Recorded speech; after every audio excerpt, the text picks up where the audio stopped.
Okay, mamen, good afternoon. So ayun, so kakarating lang namin.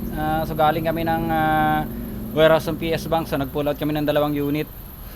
So ngayon may dumating tayo, isang L300 tsaka isang Fortuner. So, hindi ko pa masyadong nasilip mga loob dito. So check natin ano balagay ng mga loob dito ngayon. So mga labas naman, given naman yan. Madalas madumi talaga pagkagaling ng warehouse. Pero itong isa, itong L300, ang kinis pa nito. 2022 model naman kasi din to. So silipin natin yung mga loob nito. So ito yung L300 na 2022. So ang kinis pa nitong isang to.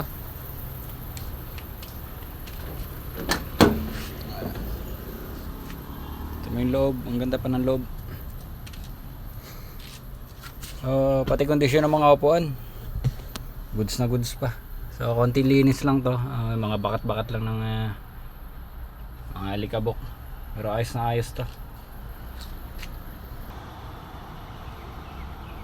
So makita nyo mga sidings, wala pang sugat yung mga sidings, medyo madumi lang. Saka yung mga upuan, ang ganda pa talaga yung mga upuan. So mileage nito nasa 20,000 plus lang. So panalong panalo rin tong unit na to. Tingnan natin yung likod.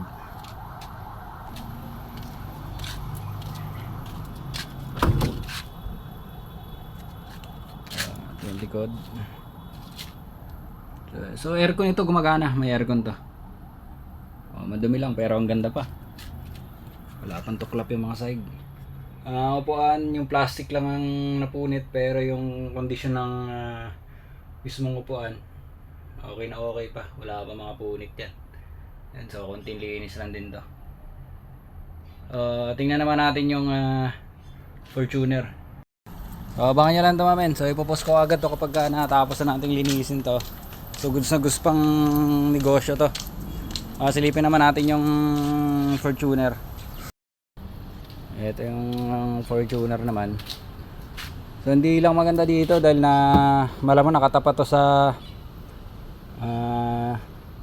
tapat ng ng bubong, ng tulo ng bubong. Kaya siya nanilaw. So pero wala namang problema yan. Buffing lang yan. Madaanan ng buffing yan, so ang bilis ng pakinisin yan. Silipin natin yung loob. Ang ganda ng nito kasi kulay brown na siya.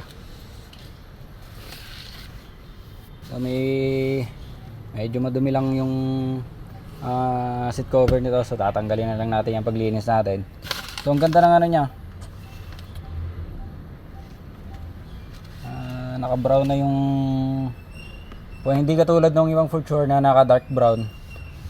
Ito siya, light yung pagka brown niya. So medyo madumi lang itong isang to. Pero ayos na ayos pa naman. Sa likod. Pag nalinis to, ayos na ayos din to. So tatanggalin na lang natin yung seat cover niyan pag simulan natin linisin. Ito yung reserva.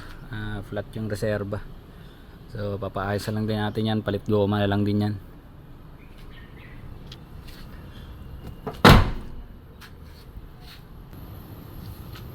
So ganoon din dito sa kabila. Bumakat din yung tulo ng ng bubong. So hanggang diyan pero mabilis lang naman yan. Dito tayo sa kabila. Medyo maduwang lang talaga tong isang to, pero ang ganda ng kondisyon din ito.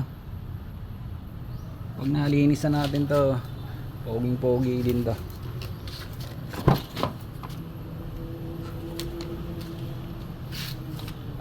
Mukhang matagal-tagal lang hindi nakatikim ng linis sa dating may-ari niya, hanggang sa nahatak na lang siguro.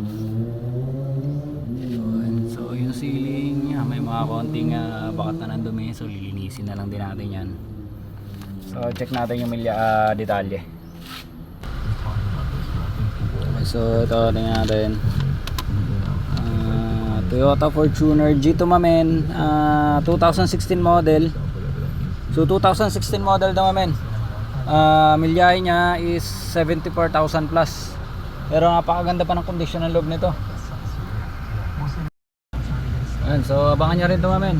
2016 model, 74,000 plus ang milyahe. Medyo madungis lang to, pero pag nalinis natin to, ang ganda ng loob nito. Gwapong gwapo din to pag nalinisan natin to. So yun, baka kung gusto niyo ng pang negosyo, so mayroon tayong 2022 na L300, 20,000 plus na milyahe. So panalo yung din yung unit na yun. So pati rin ito pag nalinis na. So ipopost ko agad mamaya, abangan nyo lang.